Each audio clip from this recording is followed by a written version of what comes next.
lamɛnbaaw k'aw fo dantɛ foli min na aw den cɛ aw balimakɛ Usman Koyita bi ne ni maaw bɛ sɔrɔ kɛnɛ kan min ye maire ye ba wele ko Albasta Muhamadu ale b'a nɔfɛ kɛnɛ kɔnɔ numanya fan fɛ Hamadu Njayi ale ye wa sifinakaw ka ciden ye an ka kɛnɛ kɔnɔ an bɛna babu min kan bi a bɛ tali kɛ mara sigini so kan n'a fɔ ma ko décentralisation o décentralisation a nalen yɛlɛma minnu kɛra kɔnɔ ani a bɛ labaara cogo jumɛn sigida la maire hakilina ye min ye ani sigida dɔw yɛrɛ hakilina ye jumɛn ye bɛɛ jɔyɔrɔ ye jumɛn ye mara sigini kan so an bɛna babu o de kan bi aw bisimila an ka kɛnɛ kɔnɔ. Merci. Monsieur le maire. Oui. An b'i fo dantɛ foli min na ɲininkali gale an b'o temu e yɛrɛ bakun na ayiwa décentralisation mara sigini so fɛn jumɛn don a nalen a nani mun ye. D'accord. Donc i ni ce i ka ɲininkali la nin b'a a fɔ tubabukan na fɔlɔ n bɛ sɔrɔ k'a fɔ bamanankan na. Quand on prend la décentralisation, c'est une politique de transfert des attributions de l'État vers les collectivités territoriales. Au kɔrɔ ye mun ye? O kɔrɔ ye fanga kun bi État bolo, État y'o fanga dɔ ta k'a lasigi jamanaden yɛrɛ bolo, collectivité bolo. N'an y'a fɔ collectivité a bɛ n'a fɔ bi an bɛ kuma commune kan, cercle kan ani région. O de ye collectivité ye bi Mali kɔnɔ. Donc fanga dɔ kun bi État central bolo, a y'a a ta k'a dɔ di collectivité ma pour que baara bɛ se ka ɲɛ cogoya min na. Voilà. O la o mara sigini so e yɛrɛ fɛ mara sigini a ye yɛlɛma dɔ k'o taabolo la i n'a fɔ yiriwa na sira fɛ. Oh, bien sûr n'i ye jateminɛ kɛ mara yɛrɛ bɛ kɛ cogoya min na parce que jamanadenw de bi a kɔnɔ fɔlɔ, jamanadenw de bɛ au cœur même des collectivités parce que pour que i ka se ka collectivité mara fo jamanadenw ka sɔn i ye fɔlɔ, olu de b'i ta fɔlɔ an b'a fɔ a ɲɛna ko élu u bɛ ta élection dɔ de la u bɛ mɔgɔw ta mun bɛ na jamana collectivité gérer. Donc o fɔlɔfɔlɔ ye mun ye a b'a jira k'a fɔ i tɛ i yɛrɛ sago la i bɛ jamana sago de la fɔlɔ. Donc mɔgɔ ma na n'i ye jamanadenw yɛrɛ de y'i ta fɔlɔ pour que i ka baara k'u ye. Filanan ye mun ye a bɛ na ni fɛn mun ye a bɛ na ni développement ye. Développement ye mun ye n'i ye jateminɛ kɛ an mago bɛ fɛn fɛn na mun b'a to an bɛ taa ɲɛ olu baaraw f'u ka sabati aw bolo. Donc sabanan ye mun ye a b'a to jamanadenw yɛrɛ bɛ se k'i contrôler, c'est-à-dire que ni processus ye mun b'a to k'a fɔ n'a ɲɛna ou bien n'a ma ɲɛ a bɛ se k'a dɔn parce que démocratie locale de don, alternance de don, n'i m'a ɲɛ i bɛ ta ka bɔ yen. Ɲininkali yɛrɛ bɛ yɔrɔ min na mara sigilen so est-ce que a ye yɛlɛma dɔw don baara tacogo la parce que a dabɔ kun tɛ dɔ wɛrɛ fo yiriwa ka sigi sigida la est-ce que e yɛrɛ fɛ hakilina la a ye yiriwa la n'a sigida la. Très bien, donc ni i y'o kuma fɔ ne bɛ kuma Mopti kan parce que n'i ye jateminɛ kɛ n'i ye décentralisation lajɛ Mali kɔnɔ commune minnu b'a la a commune bɛ taa fo 700 ni dɔ, donc an ka commune yɛrɛ a dɔ ye, donc a nana ni changement mun ye parce que bi d'abord a bɛ gérer cogoya min na i b'a sɔrɔ instance de décision yɛrɛ n'i ye jateminɛ kɛ commune ye conseil ye fɔlɔ, ensuite conseil ninnu de bɛ décision ta, o décision ninnu de bɛ waleya organe exécutif ye. Bon bi n'i ye an ka commune ta fɛn fɛn ye programme ye mun kan ka to jamana bɛ taa ɲɛfɛ olu de bɛ ta o baara bɛ waleya dɔɔni fo ka se an bɛ yɔrɔ min na. Donc a nana ni changement ba ye parce que mun ka di jamana kɔnɔdenw ye mun b'a kɔnɔ o de bɛ waleya. I n'a fɔ n'i ye école ta sisan bi in na a dogolen tɛ mɔgɔ si la, Mopti écoleso caman réhabilité la, n'i ye kɛnɛyaso ta kɛnɛyaso caman ye minɛnw ni fɛnw sɔrɔ ka sababu kɛ commune ka yɛrɛ ka baara kɛcogo ye. N'i ye denmisɛnninw ka yɔrɔw ta mun ye jeunesse ye n'i y'a lajɛ bi ballon bɛ ta yɔrɔ o yɔrɔ a ballon ta ka taa fo 7 ɲɔgɔnna na terrain ninnu bɛɛ dilanna k'a don ba la. N'i ye a ta siraw fɛ a sira dɔw commune urbaine sira dɔw bɛ yen mun an b'a fɔ a ɲɛna cadre de vie olu caman goudron dɔ la caman bitimina n'i y'a ta assainissement fɛ assainissement fana bi alhamdulilayi i b'a ye an ye projet ɲɛnamaba dɔ sɔrɔ mun commune yɛrɛ de y'a projet ta k'a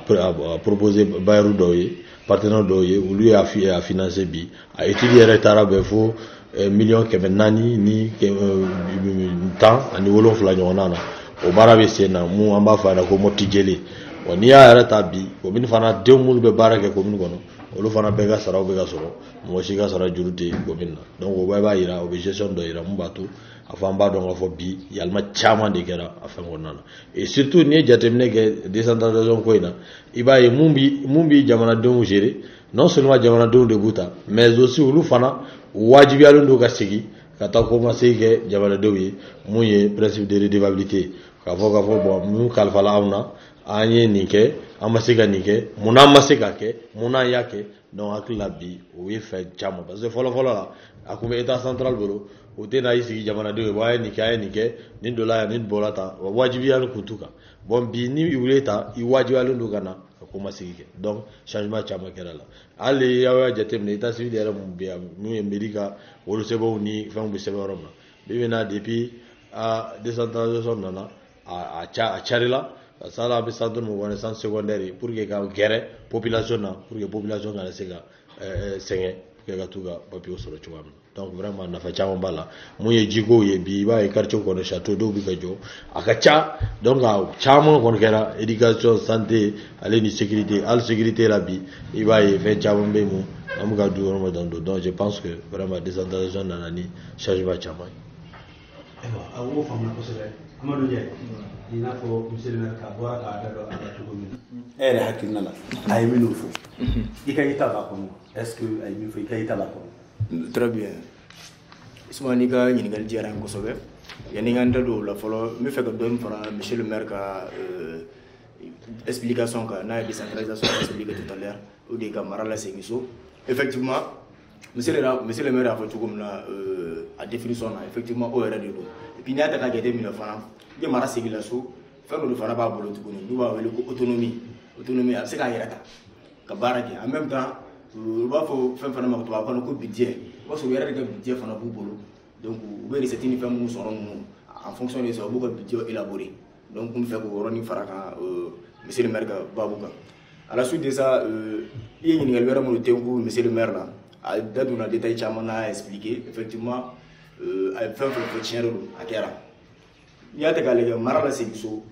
an ka jamana in a mago b'o la kosɛbɛ quoi je pense que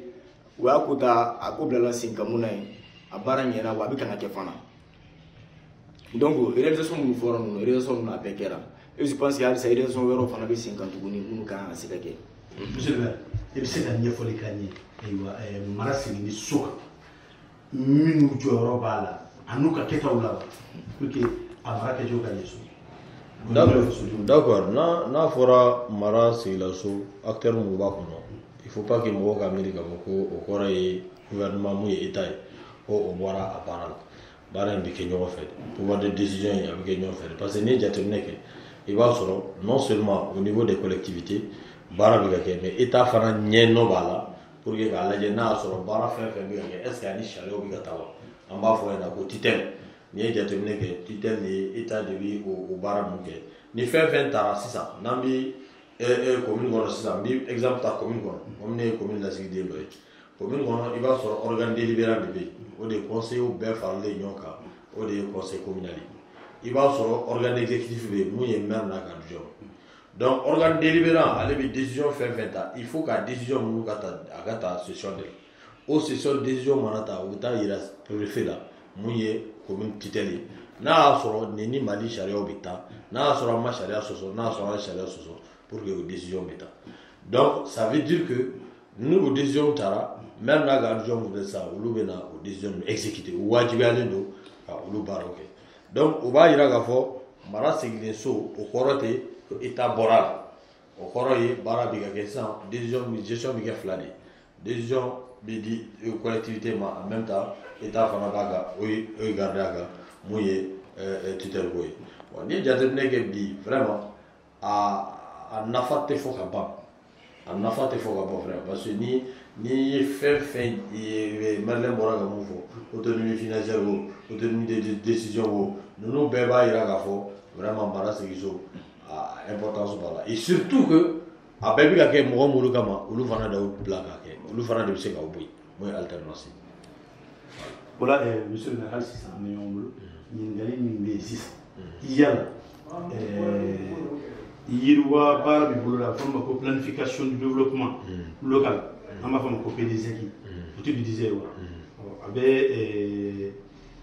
n'a bɛ lawaleya est ce que muso denmisɛnw ani maa lajuratɔw jɔyɔrɔ b'a ko in na wa. Merci beaucoup. Et PDCI est fait. En bas, instrument de planification. Instrument de planification vraiment harmonieuse des actions de développement des collectivités territoriales. C'est-à-dire que PDCI de quoi fin quand la quai mouillé baraye bara musika boloda ka san tan ko san duru san woro san wolo ba ko o de bi do programme ko o de PDCI. Donc au mana do abi do chuwa na iba laje na so depuis PDCI yere élaboration na iba e kushu bébé ni. C'est-à-dire que avait question fin qui a trait au développement de la collectivité, il va sur bébé qui a maintenant on a la gérola il va y avoir mon cité sur de la même manière dont il est d'outil de la même manière dont il est muso il est demsonu il est jarato nous bébé là bébé hakina beta encore au niveau du PDC donc mon cible là n'était quoi ni mon commune voilà kata al baron la kanula kata e al baron be collectivité kono agete jumulu be we jeri chomna e risque mo menale o lu ko me chomna o risque naturel catastrophe naturel nu be kanga planifier ko do PDC ko bimbe mu fiena bi ni jamana era laje jamana jien silge nani be laje défi mu lu bambulo de ni défi jabu bi ni fe ge ni muso tala terge tay ga sara fatenya ni fe buluda ni imulu ala ye de ces femmes dans la donne nous ulu ka faire une prise en charge une prise en compte ta kono na fa foita donc aujourd'hui on est obligé même défi des changements climatiques bi ni ga la femme dit que PDC élaboré bi ni ma changement climatique là ni ma kala de ko et pas que les gens fait il veut pas tant que quoi donc je pense que wajibi le PDC ko no kala monsieur le maire il sait qu'il y a mimba an lamena ka fo muso ni denmisɛnw ni maa min yɔrɔtɔ sen bi a ko la. Oui, tout de suite là, amiga PDCI, moi tu PDCI pour la Kourabra, commission d'obla là en place, commission on a démissionné au bala, muso bala, au bout enquête préliminaire du cas, ça veut dire que ta couche befi, kata ou hakil na uta pour que wase ka dokon. Donc déjà ne drôme c'est gaira. Flana fana mouye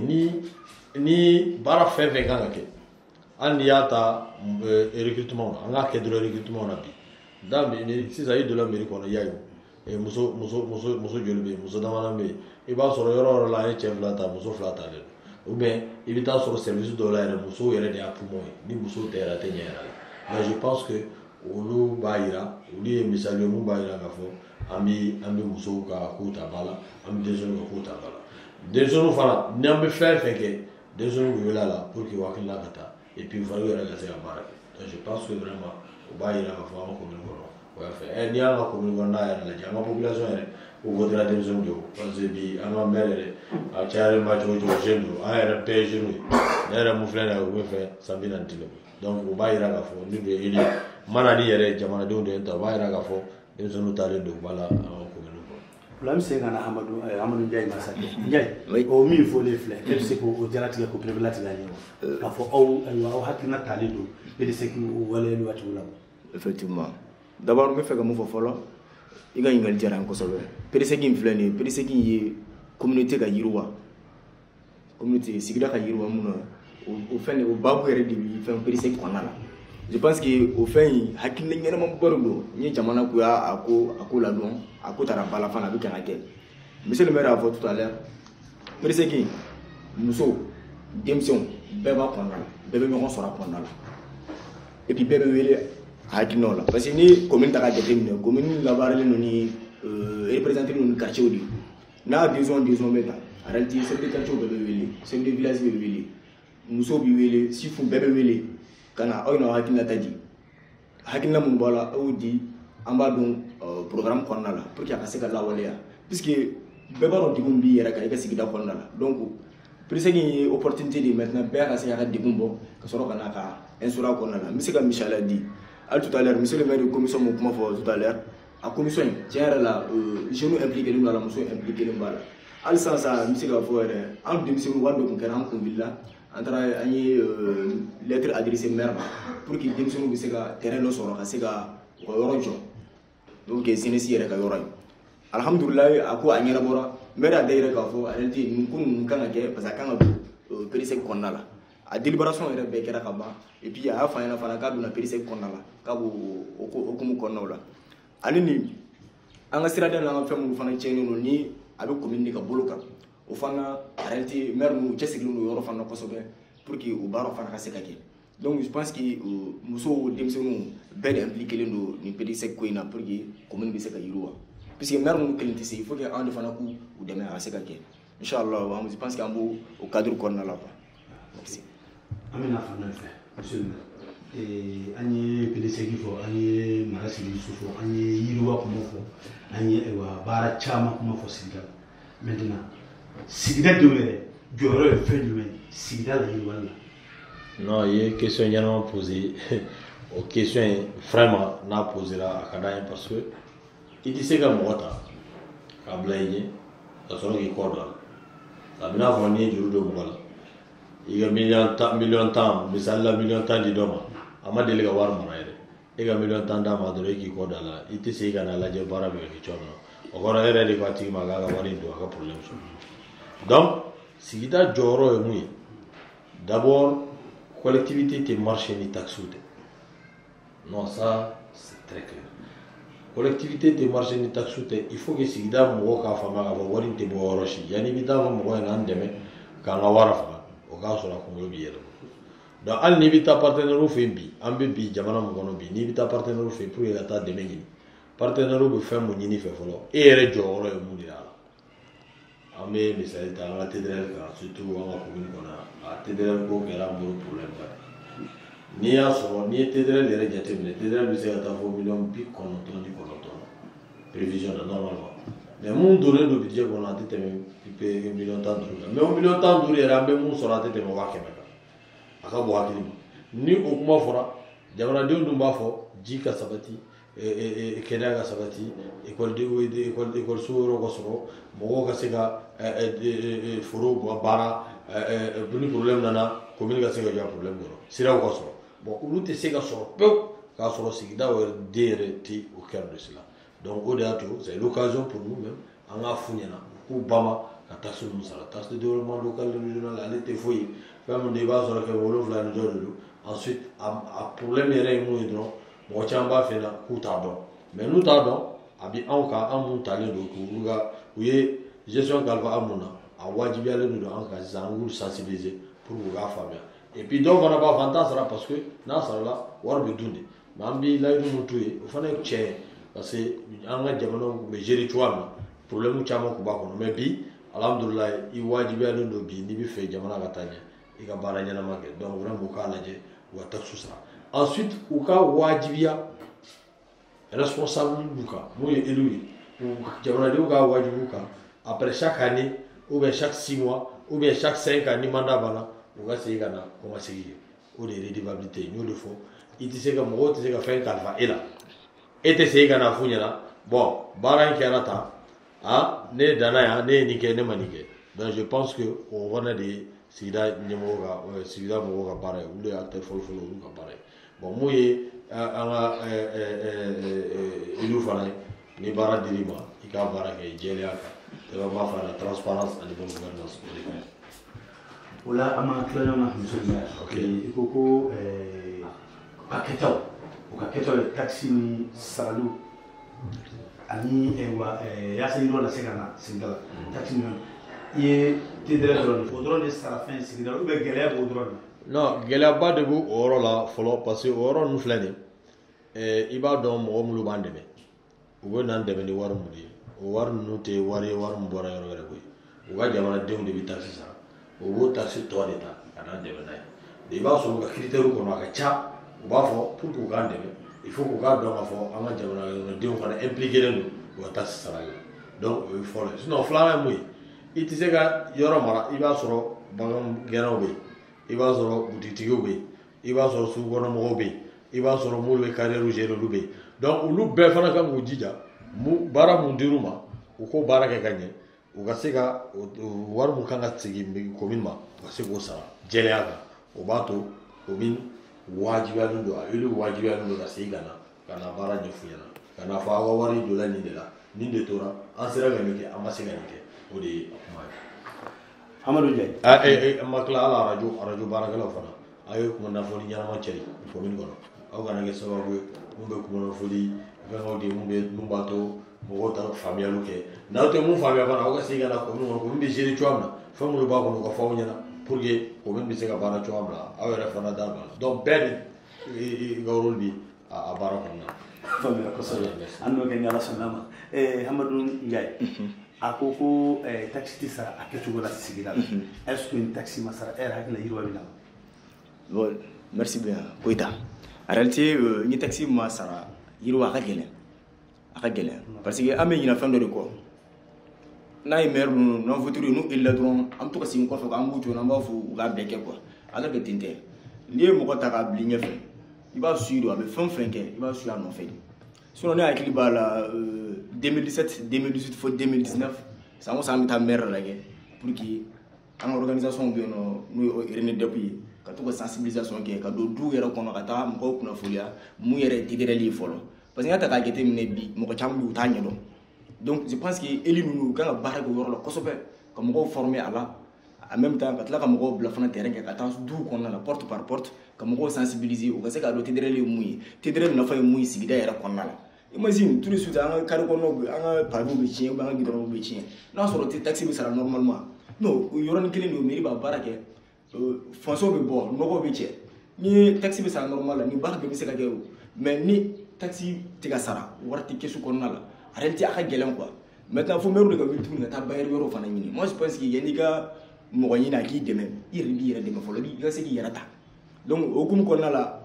maire mo do délégué ku présenter on a kan former tédre les rek ci gula tédre les rek muy folo a wari na war fana sur la kan ta sira mu fe u en former au bela wati anya donc a fa réalité parce que mo do ku maire ga kuma la monsieur le maire ga kuma tout à l'heure a quoi faut ko do kuma maire ga fa ni tédre les rek sara a war be dundi no a réalité ati du mais tédre le fana na sarwa a war fana tawro de gacha dobto mairie kon na la organe do ba fam ko anicité do par do beta yono do beta conseil régional do beta conseil local conseil de cercle là donc il faut qu'il arrête ni fana ka expliquer mo ko ngene do ko sika fam je pense que awara jo baragelo era awara bisa ge sababu yere kan mi sazu passé ayre émission dama kan ko ko la donc je pense que ni taxi kon be sar normalement vraiment ke sababu ye vraiment ka ambe dugu chamana ambe bo kon na la très facilement la ndiaye kuma mi sigi en tant que organisation société civile ola aw kan ka mun de kɛ aw jɔyɔrɔ yɛrɛ ye fɛn jumɛn ye pour que a ka se ka sara parce que aw de société civile c'est à sigira de da o ɲɛ o filɛli kɛ ɲɛ kuma da do tulo bɛ aw de ola aw kan ka mun de kɛ o la an kan ka mun kɛ o ka nɔgɔn fɛn kelen dɔrɔn de do parce que an ye d'abord an ye sigida kɔnɔ denw de ye fɔlɔ ni ye sigida tiɲɛ na a bɛ tiɲɛ anw de ye donc je pense que nin ko in nin kan ka kɛ volontariat de anw yɛrɛ ma parce que en tant que citoyen actif ni kan ka kɛ acte de anw bolo an yɛrɛ de bɛ wuli an tɔɲɔgɔnw an b'u kunnafoni an b'a yir'u la k'a fɔ vraiment n'a ye nin kɛ a bɛ ɲɛ anw de ye mais n'an m'a kɛ a bɛ tiɲɛ joona a bɛ tila ka tiɲɛ anw de ye o je pense que an ka rôle ye mun ye an b'a yɛrɛ di parce que an kana to ko nin to faamaw dɔrɔn bolo je pense que an b'o niveau de la bi an yɛrɛ de kan ka wuli an yɛrɛ ye an ka taa faamaw nɔfɛ n'olu bɛ se ka anw dɛmɛ ni mun ye formation ni fɛnw na u b'an former o la an bɛ sɔrɔ ka jigin sigida kɔnɔna la an bɛ sɔrɔ ka taa masala ni olu ye olu fana ka se k'a faamu o la je pense que au fur et à mesure nin bɛɛ bɛ yɛlɛma le taxi bɛ se ka sara normalement bien. Monsieur le maire. Oui. Monsieur Kanaïma. Ok. Taxi ninnu saralen ni sigira denw y'a faamu u sɔnna ka taxi ninnu sara au retour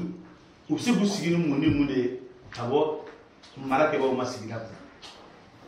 Alhamdulillah ni taxi sara la a bɛ fɛn fɔlɔ mun wajibiya olu yɛrɛ kan o de ye olu ka baara ɲuman kɛ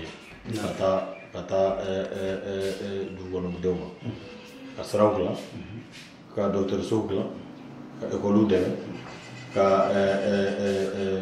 comment dirais-je mɔgɔw ta baara la parce que olu bɛɛ b'a la parce que n'i ye élu ye n'i bɛ collectivité kunna il faut que i ka baara kɛ fana pour que chômage fana ka kɛlɛ ka bɔ i ka commune kɔnɔ ensuite ka sɔrɔ ka bi bi in na foro caman de bɛ yen ka sɔrɔ ka denmisɛnninw dɛmɛ fana ka sɔrɔ k'o foro ninnu cultiver pour que an ka se ka autosuffisance alimentaire sɔrɔ parce que n'i bɛ diɲɛ fɛn fɛn na ni i tɛ dumuni kɛ fu de don n'i bɛ dumuni sɔrɔ ka kɛ kɛnɛya sabatilen don kalan sabatilen don n hakili la a tɔ bɛɛ bɛ na kɔfɛ donc je pense que olu de priorité ye ka ji ɲuman sɔrɔ ka dumuni ɲɛnama sɔrɔ ka kalan kɛ ka santé sɔrɔ ne hakili la ka sira ɲɛnamaw sɔrɔ je pense que vraiment ni o taxe sera ka sara a ka ca ala fɛ o bɛ sigi ni mun ye fana parce que n'i bɛ taxe sara yɔrɔ mɔgɔ min bɛ contribuer kɔni ale bɛ se ka kuma caman fɔ dɛ e sigilen don e tɛ taxe sara e bɛ se ka maire wele bɔgɔ jɛnnen kan i tɛ se o parce que i bɛna maire bɛ phrase fɔlɔ min fɔ aw bɛɛ bɛ sa parce que i bɛna fɔ oui an y'i bila commune kɔnɔ baara kɛra cogo di ni maire ko bon an ka daminɛ ni mun ye fɔlɔ est ce que commune hakɛ mun a b'o kɛ wa est ce que aw ye taxe sara fɔlɔ mais ni mɔgɔ min ka terrain b'a bolo a y'aw ka papier kɔrɔta i tɛ mɔgɔ fila sɔrɔ i ma mɔgɔ fila sɔrɔ mɔgɔ 1000 na nafa jumɛn de b'a la donc on peut rien attendre de la collectivité tant que an ka premier rôle ye mun ye taxe sara an t'a sara an b'a dɔn an t'a dɔn normalement i ma kan ka sigi k'a fɔ non commune fo commune ka na i sensibiliser information fila de soit a bɛ n'i ma soit i bɛ taa ma donc n'i ye fasoden ɲuman ye il faut être un citoyen actif le citoyen actif c'est que i bɛ dugu kɔnɔ e kan k'i intéresser fɛn fɛn b'a to dugu bɛ taa dugu bɛ yiriwa dugu bɛ taa ɲɛ donc kuma dɔ la n'i tɛ fɛn mun mɛn mairie ye fasodenw de ta ye donc ni maire tɛ na i ma i kan ka na mairie la même an bɛ fɛn minnu kɛ session minnu kɛ les sessions que ça soit ordinaire ou extraordinaire là c'est public ni mɔgɔ n'a y'i diya i bɛ se ka taa i b'a assister peut-être i tɛ se ka kuma parce que mɔgɔ b'i place la mun bɛ kuma i place la mun ye élu ye hali ni mɔgɔ bɛ fɛn na i bɛ fɛ mun ka fɔ i bɛ se ka a question min bɛ a don i bɛ se ka sɛbɛn papier kan dɔrɔn k'a di maire dɔ ma élu dɔ ma a b'a fɔ donc i tulo bɛ fɛn bɛɛ la donc tant que tu t'intéresses à ça hakili la i bɛ i ka faso jɔ ɲuman na donc vraiment taxe sarali ye wajibi ye wajibi mun don fana c'est moral ensuite a ka ɲi jamana kɔnɔ fɛn ma développement. a faamuya kosɛbɛ monsieur le maire halisa ne ni ɲɔgɔn bolo ɲininkali min bɛna o yɔrɔ la aw nalen ka se sisan malgré i b'a la ko a tɛ ka sara a ɲɛ ma dɔɔni dɔɔni min bɛ ka sara est ce que aw sera ka fɛn dɔ k'a la sigida la min bɛ ɲɛ jɔyɔrɔ sɔrɔ sigida denw ma. non alhamdulillah c'est-à-dire que ni an kumana kosɛbɛ olu kana taa fɔ yɛrɛ k'an b'i yɛrɛ fɔ la mais hakili la question de poser la kɔnɔ an bɛ bi ce n'est pas l'heure du bilan c'est-à-dire que a tɔ tora san kelen dɔɔni mais depuis an nani an ye fɛn fɔlɔ mun kɛ fɔlɔ an ye mairie yɛrɛ yɛlɛma fɔlɔ parce que an ye nana sɔrɔ mairie kuru kɔnɔna n'i ma farati sagaw bɛ to ka da kɔnɔ donc an y'a dilan parce que mɔgɔ pour que mɔgɔw ka dɔn k'i bɛ sérieux la fɔlɔ i yɛrɛ bɛ baara la yɔrɔ min na f'i ko o baarakɛ yɔrɔ don ba la fɔlɔ an y'a don ba la an b'a dɔn bi sécurité ko bɛ Mopti kɔnɔ kosɛbɛ o sécurité ko min bɛ yen an ye mairie yɛrɛ sécuriser fɔlɔ i tɛ se ka don n'i b'i ka fɛnw ye an tilal'o la an ye tenue ɲini ka di agent ma pour que n'i bɛ baarakɛyɔrɔ la n'i nana i nakun ka dɔn e ye baarakɛla ni visiteur ye n'i nana ninnu o b'olu banna ye olu bannen kɔ ka ban an y'an kɛ baara kan an ye baara fɔlɔ minnu boloda an ye jamana kɔnɔdenw wele fɔlɔ an ye rencontre caman kɛ quartier kɔnɔ k'a dɔn k'a fɔ u sigilen don ni mun ye olu bɛɛ fɔra an ɲɛna an y'a bɛɛ fara ɲɔgɔn kan k'a dɔn k'a fɔ sisan priorité ye mun ye bon an ye priorité dɔn waati min na an ye a sɔrɔ feu tricolore ninnu tun bɛ sira la mun mana o kun projet mun don an ye mun nana mun équipe mun kɔfɛ o équipe kun y'a projet fɛ mais a kun bloqué la an ye pression don pour que ka débloquer an ye feu tricolore don yɔrɔ yɔrɔ pour que ka sécurité routière pour que accident fɛn minnu bɛ kɛ o accident ninnu ka da hakili la o feu ninnu mɔgɔw bɛɛ b'u ye sufɛ an tilal'o la an donna ekɔlisow kɔnɔ an taara ekɔlisow bɛɛ kɔnɔ an y'a sɔrɔ courant tɛ yɔrɔ yɛrɛ an ye courant don an y'a sɔrɔ problème misɛnnin fɛn b'u bolo an y'a bɛɛ réglé an ye table ban ni fɛn an ye kilasi 20 jɔ waati kɔnɔna na o kilasi 20 fana an y'a jɔ an y'a lajɛ besoin bɛ yɔrɔ min na quartier mun na an y'o don olu kɔnɔ an tilala o la an ye siraw lajɛ an y'a sɔrɔ sira dɔw fana bɛ yen olu ka projet tun bɛ sira la mais u ma ban an y'olu tɔw lase an y'a sɔrɔ sira dɔw bɛ yen seware mun bɛ taa o mɔgɔw b'a fɔ ko Goloso gari o sira in an y'o dilan parce que ni dunan nana n'o bɔra aéroport la olu k'u taa minnu u bɛ tɛmɛ n'o ye directement ka taa siraba fɛ an y'o yɔrɔ fara goudronné fo ka taa se goudron da la an ye bitiman caman bitimé Mopti kɔnɔna na ensuite an nana don ekɔliso fana dilanni na hali sisan hakili la Mopti ekɔliso baw dɔw bɛ yen mun cadre caman ye baara caman kalan ka kɔnɔ an taara kɔnɔ k'a lajɛ an ɲɛji jiginna parce que an y'a ye k'a fɔ ni nin cadre ninnu bɛɛ sera ka nin kalan kɛ nin yɔrɔ in na tila ka nin yɔrɔ ye état la bi vraiment a bɛ an dusukun kan donc an y'o yɔrɔ fana projet fɔ an n'an ka partenaire alhamdulilah an hakili la bi o projet ninnu bɛ mɔti kɔnɔ réhabilitation na donc an tilala olu la sisan an donna baara caman kɔnɔ ka mɔgɔw ta baaraw la ni état civil dɛmɛ n'u ye ka mɔgɔw ta comment dire là au niveau de la mairie pour ka baara kɛ je pense que vraiment an bɛ yɔrɔ min na bi an kɔni sera ka caman kɛ et puis n y'a fɔ n ka kuma na denmisɛnninw ye an ye couches bɛɛ touché denmisɛnninw fana an y'a lajɛ olu fɛn fɛn bɛ mun ye balontan yɔrɔw ni fɛnw ye an y'u bɛɛ réhabilité 7 ou 8 comme ça k'a bɛɛ dilan ka se ka balontan voilà alhamdulilah bi kɔni n'i taara yɔrɔ o yɔrɔ i b'a sɔrɔ a clôturelen don ka ɲɛ baganw ti don a kɔnɔ baara bɛ kɛ ka ɲɛ mɔgɔw bɛ se ka balo ni fɛnw t'an kɔnɔ an bɔr'o la an tilala ka n'a lajɛ an ye gɛrɛsɛgɛ la Mopti centenaire la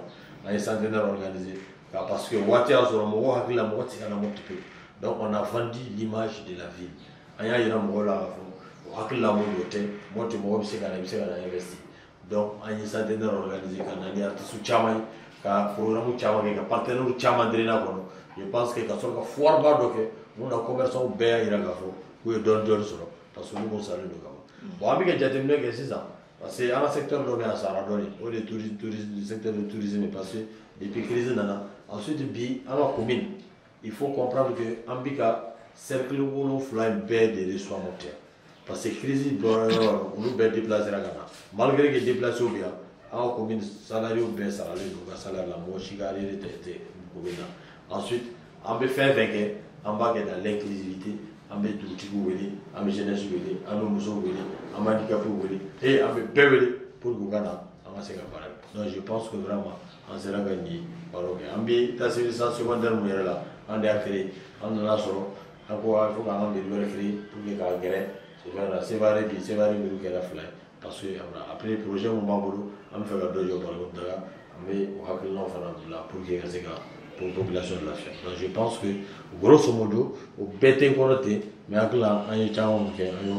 y'o kɛ ensuite an ye Mopti ville d'hiver organisé décembre la an ka partenaire caman y'u to yɔrɔ jan k'an wele k'a fɔ ko olu ka mɔgɔ dɔw nana visite la yan u donna dugu kɔnɔ sufɛ u y'olu wele ko est ce que olu tɛ ka rêver ko est ce que u tɛ sogo de la olu hakili u bɛ Bamako de ja olu tun bɛ Mopti donc nin bɛɛ b'a yira k'a fɔ malgré les contextes an bɛ k'a yɛrɛ di pour que dugu in bɛ se ka taa ɲɛ cogoya min na. Très bien, Koita, il y a une belle terrain. Donc, mairie, comment on fait ça à Syrie? Tiens, il y a les forages qui font du quartier au Bécon là, pour que Digo décède le moment où on sait que Diso. Il faut que terrain fana di Mopti Zenesima, pour que Zenesima se à l'Orosoro, à Yere. Donc, vous le faites un peu. Donc, vous me faites comme il faut voir le quoi. Donc, à monsieur le maire. Monsieur le maire, il n'a pas Amora Kafo. Mara segini so aw ni état cakɛlaw ni ɲɔgɔn cɛ jɔnɲɔgɔn jumɛn b'aw ni ɲɔgɔn cɛ ou bien baara ɲɔgɔn jɔ walima mara seginna so dɔrɔn a ko bannen don de. D'accord, merci Koita. An bɛ fɛ ka mun fɔ ce n'est pas parce que a fɔra décentralisation a fɔra ko an ye collectivité o de la an ni état ka fonctionnaire baara wɛrɛ t'an cɛ o tɛ se ka kɛ o. Parce que n'i ye jateminɛ kɛ fɔlɔ n y'a daminɛ ni fɛn dɔ ye n ko hali n'i y'a définition ta a fɔra ko mara bɛ kɛ ɲɔgɔn fɛ de bɛɛ n'a ka rôle de don